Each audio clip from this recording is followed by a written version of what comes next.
Em 1997, os Racionais lançaram uma música que relatava em detalhes o dia mais sombrio da história dos presídios brasileiros. Mas, ao contrário do que muitos pensam, essa música não é um relato do Mano Brown sobre o tempo dele na prisão. A letra, na verdade, foi escrita por um tiozinho branco e calvo, um comerciante que foi preso por engano e jogado no inferno onde quase ninguém sobreviveu. Hoje eu vou te contar a verdadeira história por trás da música Diário de um Detento dos Racionais MCs. Eu sou o Guilherme e você está no Decifra Hits. Aqui estou mais um dia, sob o olhar sanguinário do vigia. Quando os Racionais MCs lançaram seu segundo álbum, Sobrevivendo no Inferno, uma das músicas chamou atenção por denunciar, de uma forma extremamente realista e visceral, a precariedade do sistema prisional brasileiro. Era a faixa Diário de um Detento. Na época, os Racionais já eram o maior grupo de rap de São Paulo, mas ainda não tinham uma forte projeção nacional. Porém, em 1998, com o lançamento do pesado clipe de Diário de um Detento, esse cenário mudou completamente. Mesmo com mais de 8 minutos de duração e trazendo um tema fortíssimo, o clipe catapultou o grupo para o topo das paradas e garantiu diversas premiações, como a de melhor vídeo de rap e até mesmo o clipe do ano pela MTV. Todo esse sucesso fez com que o Brasil inteiro olhasse, mesmo contra a própria vontade, para um lugar que ninguém jamais desejaria conhecer: a Casa de Detenção São Paulo, popularmente conhecida como Carandiru, local onde ocorreu o maior massacre da história dos presídios brasileiros, o qual culminou na morte de 111 detentos. O clipe trazia um retrato cru e realista desse sombrio episódio e do terrível cotidiano da prisão, com imagens registradas de dentro do Carandiru e com a filmagem de detentos reais, exigência do próprio Mano Brown. Não tinha conversa, ou eles filmavam dentro da cadeia, ou não tinha clipe. Uma coisa que o Mano Brown sempre falava é que tem que ser de verdade, explicou o diretor Maurício Essa. E se tem uma coisa que esse clipe passa, é verdade. Tanto que muitos acreditavam que Diário de um Detento era um relato autobiográfico, que narrava a passagem do próprio Mano Brown pela prisão. Mas não é bem por aí. A origem dessa música é bem mais improvável do que qualquer um poderia imaginar. Para entender isso melhor, precisamos conhecer a história de Jocenir Prado, o verdadeiro pai de Diário de um Detento.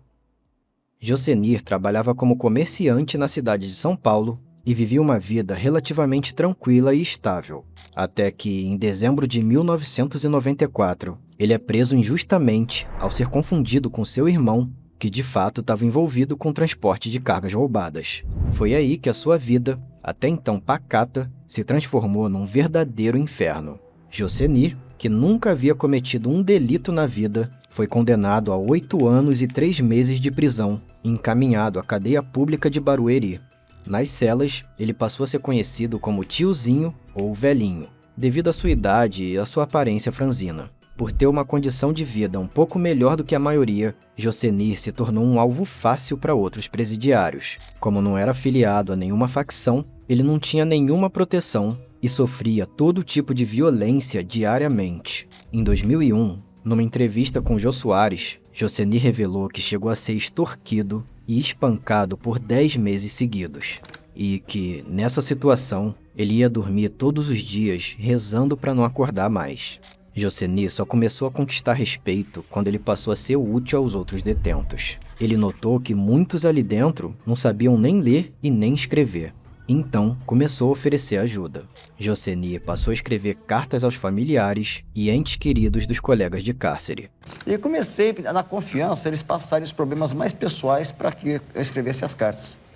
E com a chegada das datas festivas, Dia dos Namorados, Dia das Mães, eu comecei a introduzir alguns versinhos, algumas poesias, aqueles arroz com feijão, porque eu sabia que se quem estava enviando não tinha muita cultura, com certeza quem as iria receber também.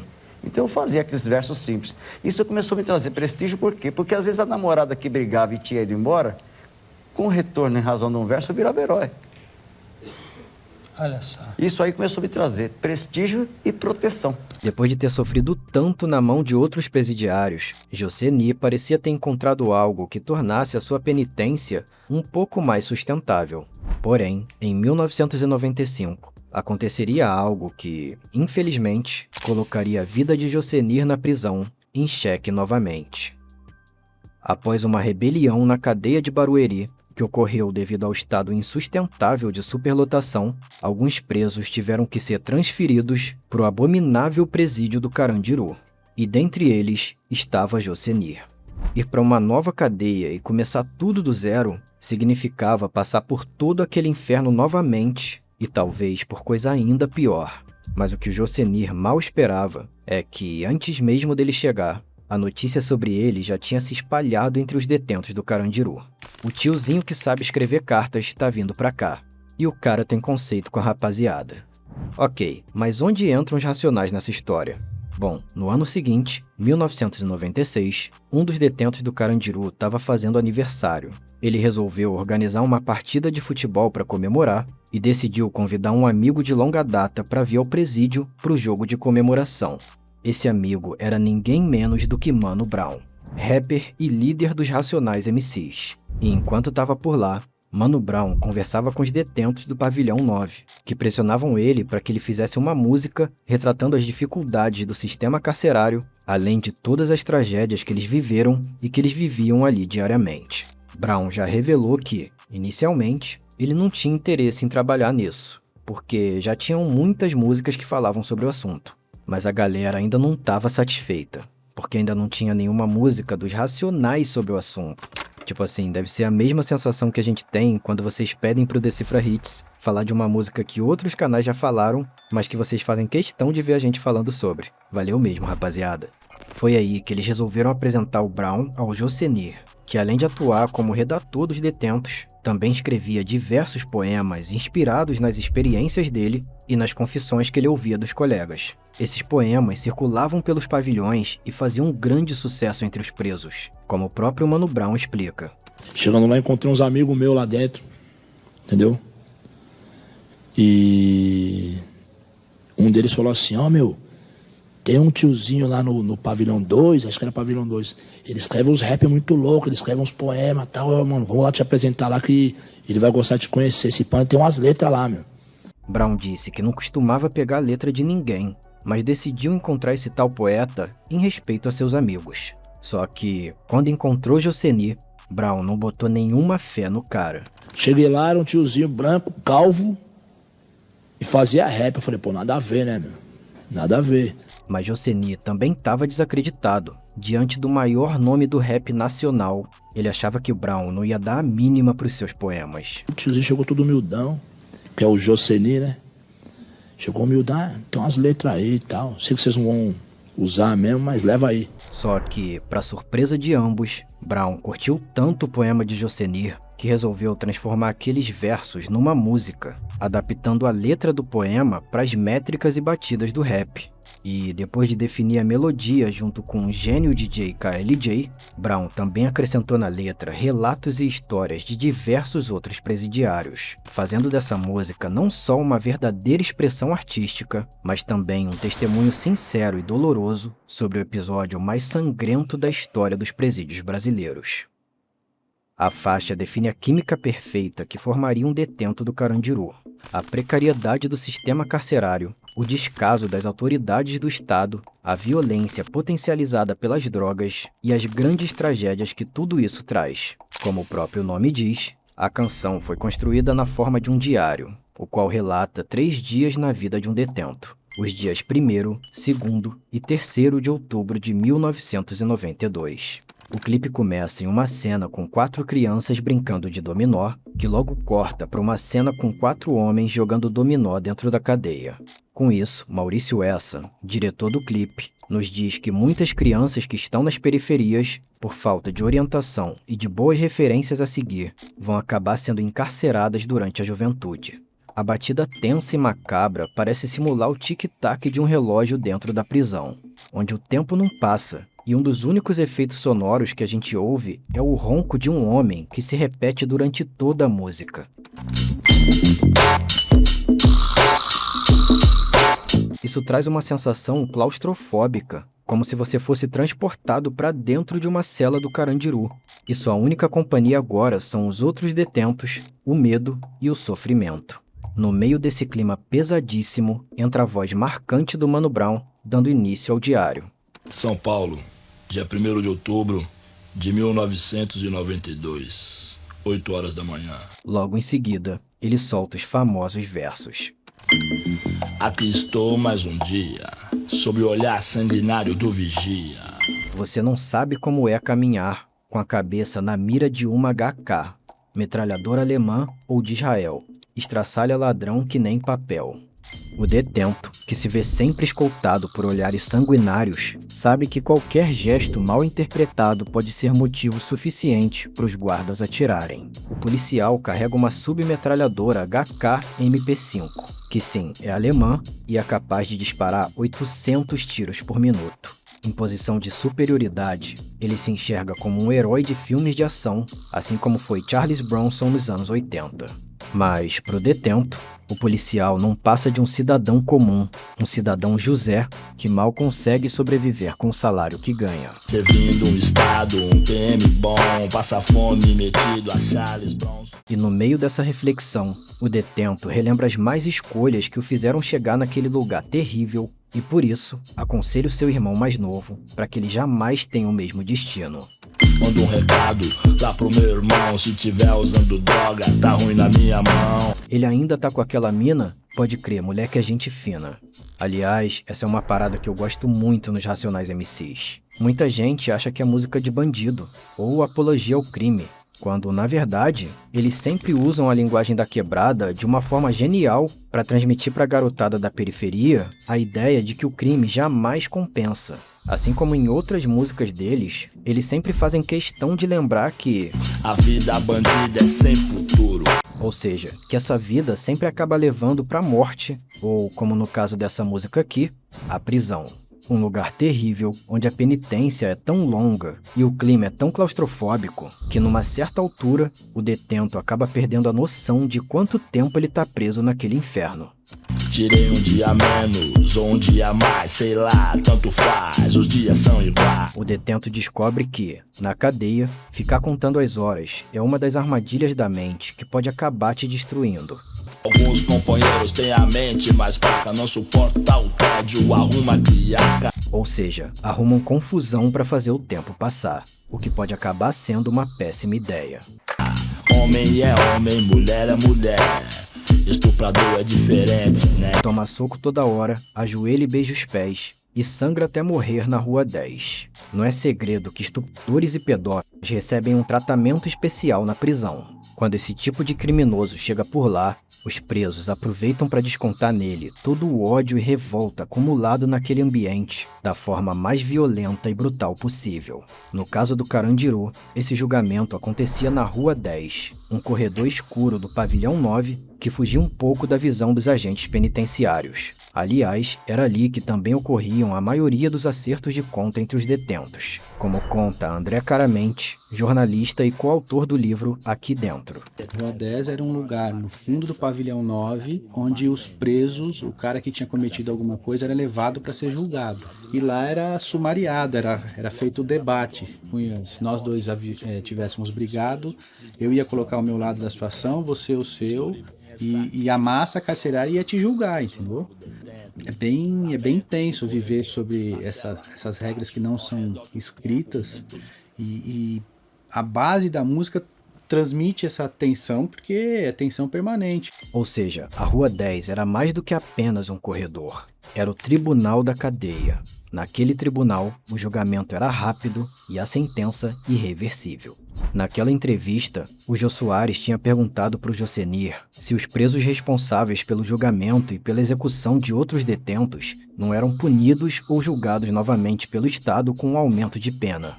E a resposta do Jocenir foi impressionante. Não, que se morre alguém... Não se sabe quem foi? Não, tem sempre um laranja para segurar. E geralmente o laranja é sempre um usuário de droga com dívida na boca. Ou paga a droga, que geralmente ele não tem dinheiro para pagar na hora, então segura. Se não segura, você morre. Então ele é obrigado a segurar o homicídio de alguém, ou ele morre. Geralmente é o usuário de droga endividado com o traficante. Aí ele pega mais tempo de cadeia, vai julgado. É o que mais acontece hoje no sistema. Jovens, adolescentes que vão tirar 3 anos, que é o mínimo do artigo 12, acabam arrumando 50, 60, 70 anos de cadeia dentro da própria cadeia, segurando o homicídio dos outros. Quando você ouve relatos como esse e a história do próprio Jocenir, isso te faz lembrar que a história de cada pessoa pode ser muito mais complexa do que os olhos podem enxergar. Como o próprio Mano Brown diz na letra: cada detento, uma mãe, uma crença. Cada crime, uma sentença. Cada sentença, um motivo, uma história. De lágrima, sangue, vidas e glórias. Abandono, miséria, ódio, sofrimento, desprezo, desilusão, ação do tempo. Misture bem essa química, pronto. Eis um novo detento. Num ambiente tão hostil e complexo, abarrotado de pessoas cheias de ódio e sem nada a perder, sobreviver se torna um grande desafio. Por isso, o detento precisa conhecer muito bem as regras invisíveis dos presidiários e jamais vacilar na caminhada. Senão, pode acabar virando saudade. Preciso evitar que um safado faça minha mãe chorar. Minha palavra de honra me protege para viver no país das calças bege. Aqui, Mano Brown usa ratatatá pela primeira vez na música. E repara que ele vai usar essa mesma onomatopeia em diversos outros trechos, porém em contextos diferentes, preparando uma jogada genial de storytelling que ele vai levar até o final da canção. Ratatatá aqui representa o barulho dos tiros, a resposta violenta para quem não segue o citado código de honra. Ou seja, honrar sua palavra é uma das coisas que pode te salvar de ser morto dentro da prisão. Ou, como ele diz aqui, dentro do país das calças bege. Essa expressão faz referência não só à cor dos uniformes dos presos, mas também traz uma crítica ao alto número de pessoas encarceradas. Jocenir já disse que numa cela feita para 5 ou 6 pessoas, costumava ter 30 a 40 presos. Só no Carandiru eram mais de 7.000 presidiários. Numa música sem nenhum refrão, a única ruptura é causada pelo silêncio do Mano Brown, onde o genial DJ KLJ traz um beat carregado de tensão, como se dissesse que dali pra frente as coisas só vão piorar.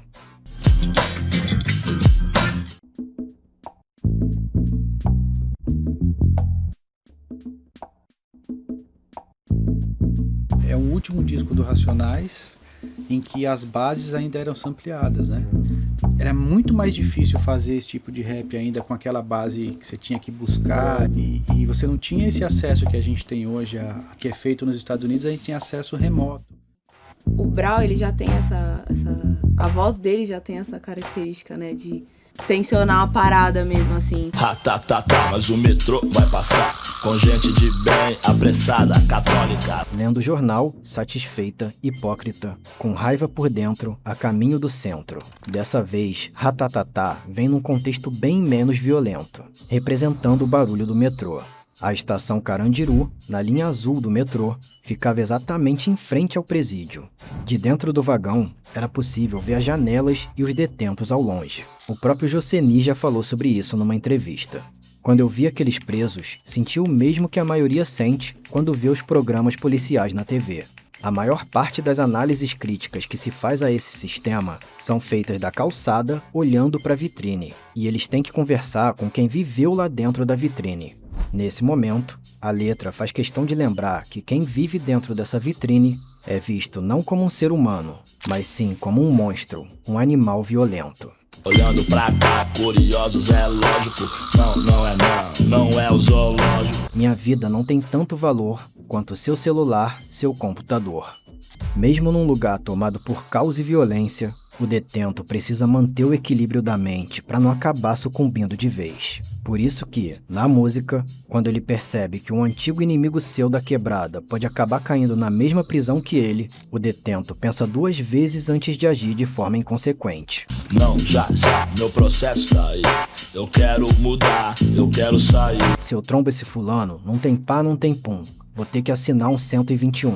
Se ele cedesse ao instinto, e acabar querendo resolver sua treta seguindo o código das ruas, ou seja, na bala. Ou ainda, como se diz na quebrada, ele ia acabar assinando um 121, que é o artigo do Código Penal que fala sobre homicídio. Mas, apesar do detento ter escolhido a paz ao evitar derramar sangue, infelizmente, o destino parecia ter outros planos, pois é exatamente nesse momento que se encerra o primeiro dia do diário e se inicia o dia mais sombrio e sangrento de todos.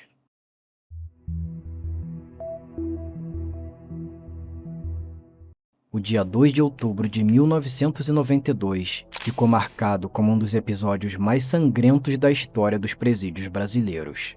Tudo começou quando Dois ladrões considerados passaram a discutir, mas não imaginavam que estaria por vir. Antônio Luiz Nascimento, o Barba, e Luiz Tavares de Azevedo, o Coelho, começaram uma briga no pavilhão 9, onde A maioria se deixou envolver por uns 5 ou 6 que não tem nada a perder.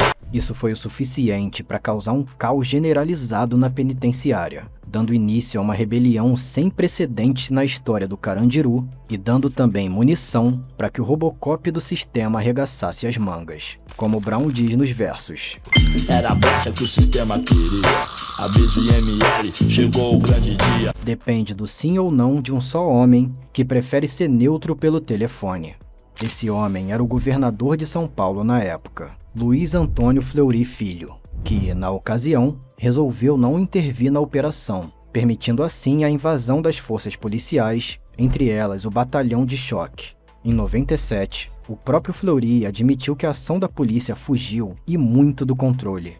Apesar disso, ele afirmou em depoimento anos depois, em 2013, "Não dei a ordem para a entrada da PM, mas se estivesse no meu gabinete, teria sim determinado a invasão."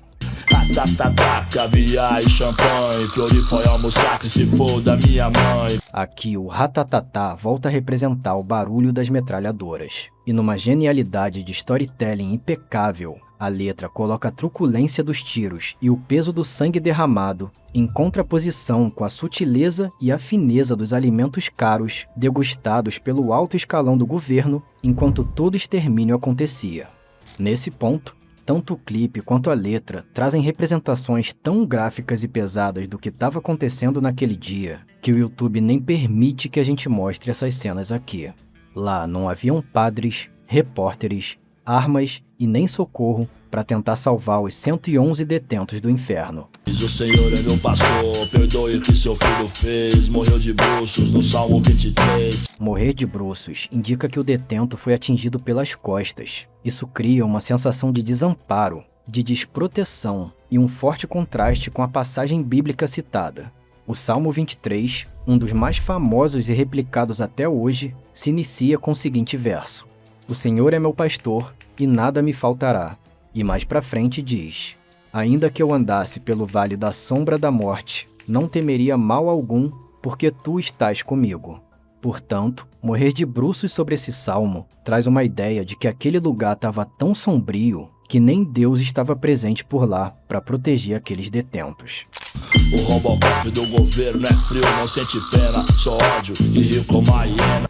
Ratatatá, Fleury e sua gangue vão nadar numa piscina de sangue. Robocop, outro personagem dos filmes de ação dos anos 80, aqui é usado como uma metáfora para os policiais, que, naquele dia sombrio, agiram como robôs programados para matar sem questionar.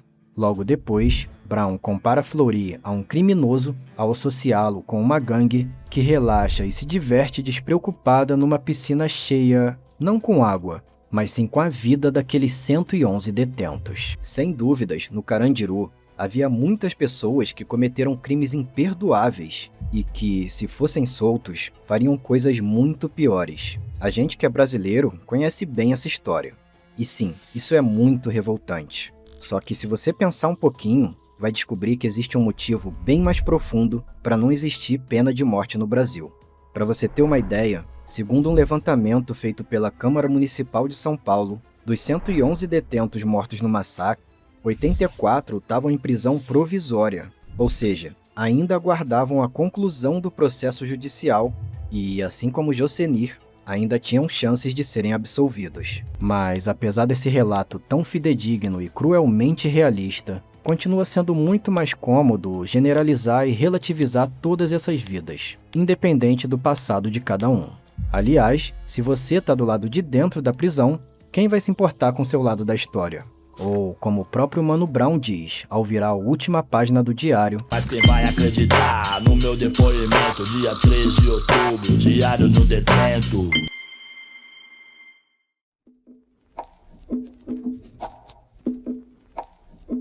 Mas quem foram os responsáveis por todo esse extermínio e o que de fato aconteceu depois? Bem, o coronel Biratã Guimarães, policial comandante da operação, foi condenado em 2001 pelo júri popular a uma pena de 632 anos de prisão, mas com direito de recorrer da pena em liberdade. No ano seguinte, 2002, o Biratã se elegeu deputado estadual, morbidamente usando o número 111 no seu número de candidatura, diga-se de passagem.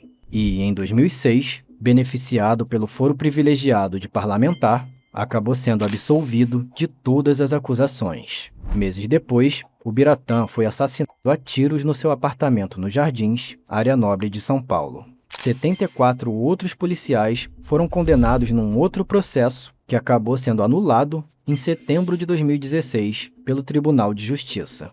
Esse lamentável episódio também foi o estopim para a fundação de uma das maiores organizações criminosas do país, o PCC, primeiro da capital, um ano depois do ocorrido, em 1993. Sobre o Carandiru, o presídio foi desativado e demolido em 2002, dando lugar ao Complexo Cultural Parque da Juventude. E, após Diário de um Detento bombar por todo o país, Mano Brown registrou a canção em parceria com Jocenir, dividindo a participação meio a meio para cada um.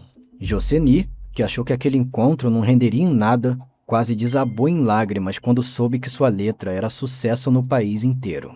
Após cumprir 4 anos de sentença, já em liberdade, Jocenir escreveu um livro sobre o período em que esteve preso, que foi publicado em 2001 sob o título Diário de um Detento, o livro. A partir daí, somado com os royalties da música de rap mais famosa do país, ele conseguiu colher os frutos desse tempo em que, literalmente, foi obrigado a sobreviver no inferno.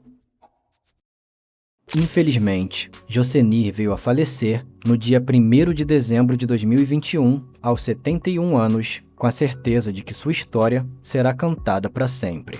Mas, enquanto a história de Jocenir terminou com um certo alívio, o alívio de quem conseguiu transformar a própria dor em legado, a história de outro integrante dos Racionais seguiu por um caminho completamente diferente. Em 1994, um acidente de carro que tirou a vida de um jovem mudou para sempre a trajetória do rapper Ed Rock. Mas ao invés de tentar abafar o caso, ele resolveu transformar toda essa tragédia na música A Vítima.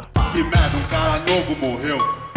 Fatalidade ou imprudência, divergência, fudeu. Se você quer entender o que realmente aconteceu naquela madrugada e por que o próprio Ed Rock se sentiu como a verdadeira vítima daquela fatalidade, é só clicar nesse vídeo aí em cima. E se você quer que eu te ensine a fazer vídeos como esse que você acabou de assistir, tendo a oportunidade de ganhar em dólar e viver do YouTube, é só conferir o link no comentário fixado.